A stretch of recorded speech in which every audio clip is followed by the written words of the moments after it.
مشہور عالم ابن جوزی نے تذکرۃ الخواص میں یہ واقعہ بھی لکھا ہے کہ بلخ میں ایک سید زادہ رہتا تھا. اس کی ایک بیوی اور چند بچیاں تھیں. وہ فوت ہو گیا. سید زادی کا بیان ہے کہ میرے لیے بلخ میں رہنا مشکل ہو گیا کیونکہ سہارا اللہ نے لے لیا تھا. بچوں کے لیے روٹی کمانے والا کوئی نہ تھا.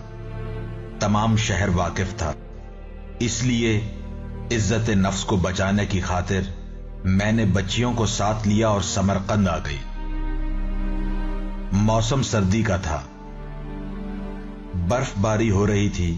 میں نے بچوں کو مسجد میں بٹھایا اور خود باہر کھانے اور ٹھکانے کی فکر میں گئی. ایک جگہ بہت سے لوگ جمع تھے. میں نے پوچھا یہ کیا ہے؟ مجھے بتایا گیا کہ سمرقند کا مسلمان امیر ہے اور ارد گرد ضرورت مند افراد ہیں. میں وہاں چلی گئی.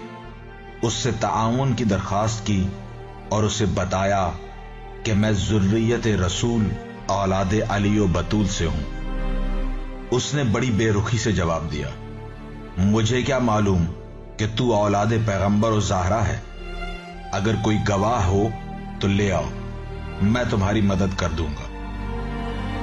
میں نے کہا بندہ خدا، میں سفر میں ہوں، میرا یہاں کون گواہ ہوگا؟ اس نے کہا اگر گواہ نہیں ہے تو میرے پاس تمہارے لیے کچھ مدد نہیں. میں مایوس ہو کر واپس پلٹ گئی. ایک جگہ پر پھر کچھ لوگ جمع تھے. میں نے پوچھا یہاں کون ہے؟ کسی نے بتایا کہ سمرقند کا سرکاری آفیسر ہے جو کہ مجوسی ہے. میں نے سوچا کہ اب کسی مسلمان سے تو کسی تعاون کی امید نہیں ہے کیونکہ وہ تو ہو سکتا ہے اب مجھ سے مسلمان ہونے کا بھی گواہ مانگے.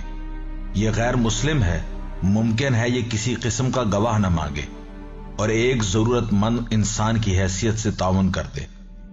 یہ سوچ کر میں وہاں گئی. جتنے مرد کھڑے تھے سب نے مجھے مستور سمجھ کر راستہ دے دیا. میں اس کے سامنے گئی اور اسے بتایا کہ میں مسلمانوں کے نبی صلی اللہ علیہ وآلہ وسلم کی اولاد سے ہوں. تم لوگ اگرچہ غیر مسلم ہو لیکن ایک معاشرہ کی وجہ سے وہ سلوک تو دیکھتے اور سنتے رہتے ہو جو مسلمان اپنی نبی کی اولاد سے کر رہے ہیں. میں بلخ سے آئی ہوں.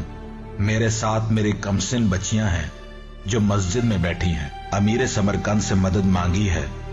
اس نے گواہ مانگے ہیں. میں نے اسے کہا بھی ہے کہ بھلے آدمی گواہ انہی سے مانگے جاتے ہیں جنہیں کوئی پہچاننے والا ہو. جو مسافر ہوتے ہیں انہیں کون پہچانتا ہے اور ان کی گواہی کون دیتا ہے؟ لیکن اس نے میری کوئی مدد نہ کی. اب اگر تم میری مدد کر سکتے ہو تو کر دو. وہ مجوسی اٹھ کھڑا ہوا.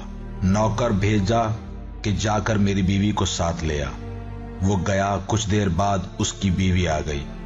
اس نے کہا اس بیوی کے ساتھ جا، مسجد میں اس کی بچیاں بیٹھی ہیں، انہیں ساتھ لے کر آ. اپنے گھر میں علیحدہ کمرہ دے.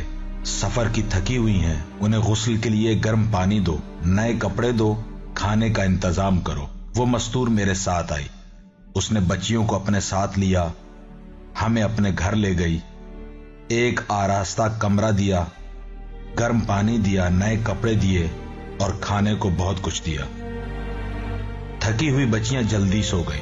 میں نے مصلی بچھایا اور مجوسی کے لیے اللہ سے دعا کرنے لگ گئی. رات ڈھلی ہوئی تھی کہ دروازہ پر دق الباب ہوا. مجوسی خود دروازہ پر گیا. دروازہ کھولا تو مسلمان امیر اپنے نوکروں کے ساتھ کھڑا تھا. مجوسی نے پوچھا کیا بات ہے؟ اس نے کہا میرے مہمان آپ کے پاس آئے ہیں، انہیں لینے آیا ہوں. مجوسی نے کہا وہی جن سے کل تو نے گواہ طلب کیے تھے؟ اس نے کہا ہاں میں شرمندہ ہوں. مجھے میری مذہبی غیرت نے شرمندہ کیا ہے کہ تو نے مجوسی ہونے کے باوجود انہیں گھر میں جگہ دی اور میں مسلمان ہو کر ان کی مدد نہ کر سکا. یہ سن کر مجوسی مسکرا دیا. اس نے پوچھا اس میں مسکرانے کی کیا بات ہے؟